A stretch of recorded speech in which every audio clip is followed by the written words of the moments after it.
রক্তবর্ণ লাল কৃষ্ণচূড়ার সাথে আমরা সবাই পরিচিত, কিন্তু এবারে শহরে দেখা মিলেছে নীল শাড়ি পরা এক নতুন কৃষ্ণচূড়ার।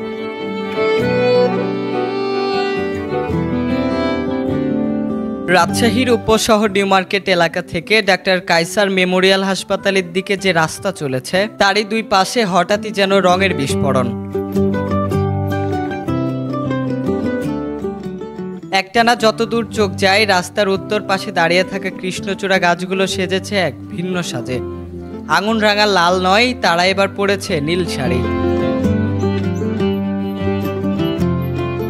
এখানে আমরা কৃষ্ণচূড়া দেখতেছি। আমরা যখন উপরে 6 তলায় ক্লাস করি, ক্লাসটা শেষ করে প্রচণ্ড একটা মানসিক অশান্তি থাকে, এই সময় যখন আমরা ফুল দেখি আমাদের অবশ্যই ভালো লাগে। আমার কাছে মনে হয় যে এই প্রচণ্ড গরমে একমাত্র স্বস্তির নিঃশ্বাসে আমরা দেখি এই ফুলটা দেখি। এবং অনেকে আসে, অনেকে জিজ্ঞাসা করে যে ফুলগুলো আসলে কোথাকার বা কি, আমরা কি অ্যাকুরেটলি এটা বলতে পারি না। আমাদের দেশে এটা আমাদের জন্য একটা নতুন প্রজাতি বলে মনে হয়। সাধারণত কৃষ্ণচূড়া মানেই রক্তিম লাল ফুলের ঝাড়, যা গ্রীষ্মের তাপদাহের মাঝে এনে দেয় এক রঙিন প্রশান্তি। কিন্তু এ পথের গাছগুলো যেন ভিন্ন কথা বলে। নীল রঙের কৃষ্ণচূড়া ফুল এক ভিন্ন জগতে নিয়ে যায় পথচারীকে। হঠাৎ করেই থমকে দাঁড়ান অনেকেই।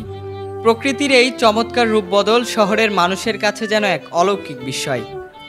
ফুলের এই নীলাভ রং একদিকে যেমন চোখে প্রশান্তি আনে, তেমনি অন্যদিকে তুলে ধরে প্রকৃতির অপরূপ বৈচিত্র্য।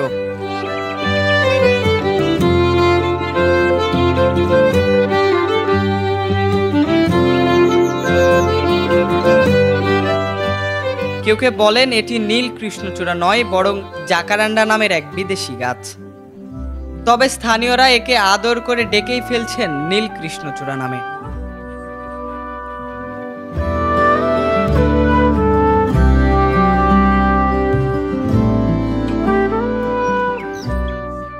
নগরবাসীর মনে এ নীল কৃষ্ণচূড়া এক প্রশান্তি এনে দিচ্ছে।